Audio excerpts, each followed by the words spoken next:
Robby Hoegh, Liberator basketball coach, impersonation, part 2.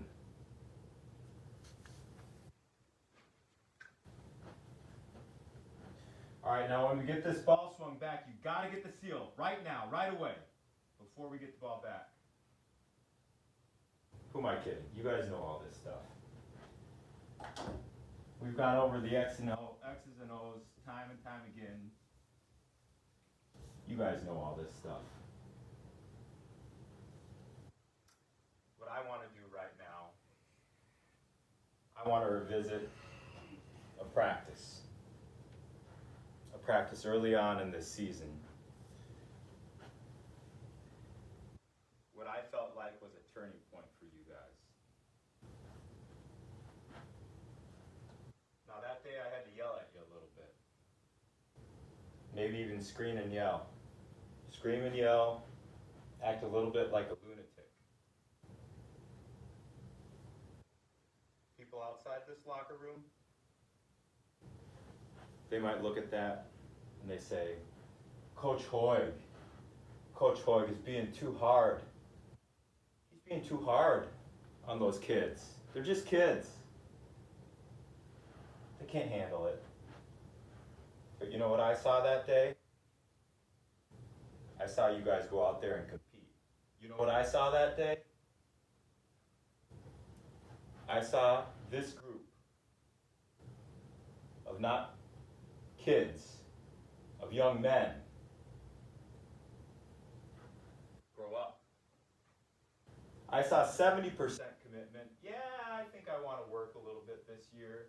To 100%, hold each other accountable, put in the work every day. Yeah, maybe I was a little hard on you. Maybe you guys are a little hard on each other, but guess what? We don't tolerate anything less than 100% commitment. You see, tolerance, for anything less, that's a poor substitute for love.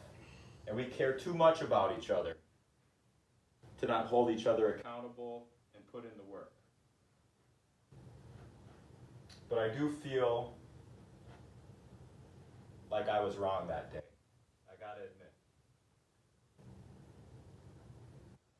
And you know I'm not upset with myself for getting on you guys. I'll continue to do that because I care too much about you. I love you too much for that. You see, where I was wrong that day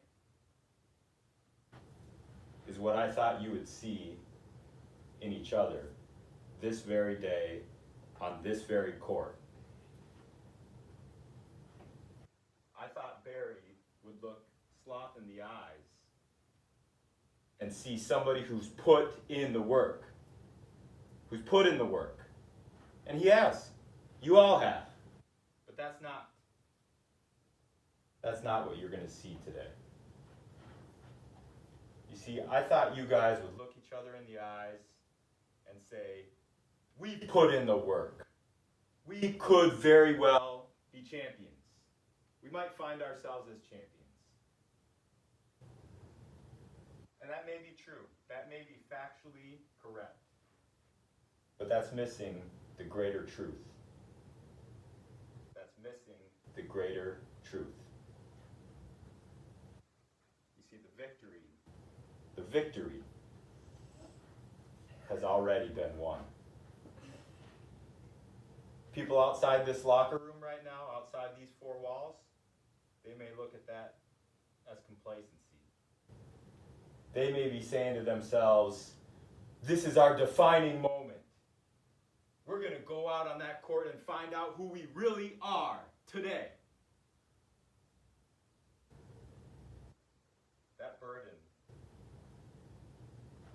That burden is not on you today. I know who you are. You have been defined long ago. You will not find your defining moment today. Victory has already been won.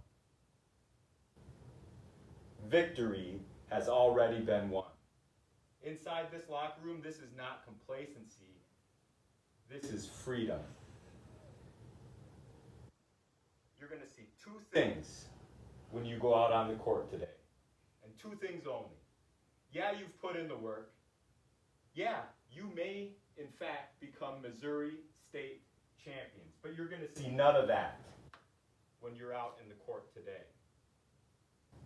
What you're going to see is liberators written across each and every one of your chests.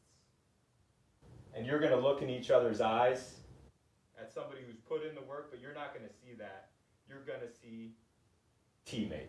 Those two things. Those two things today. The other team goes on a run. You look each other in the eyes, you see a teammate. Yeah, you've been through the work. You've been through the work. But that does not define each and every one of you. The victory has already been won. So I want you to remember that when you go out there today and get on that court. You are exactly where you were destined to be. Win or lose today. You've been defined long ago. And now, we have the opportunity to go out there and play with the freedom, the reckless abandon, the joy in our hearts of a team that knows that victory has already been won. So let's go out there and do it today.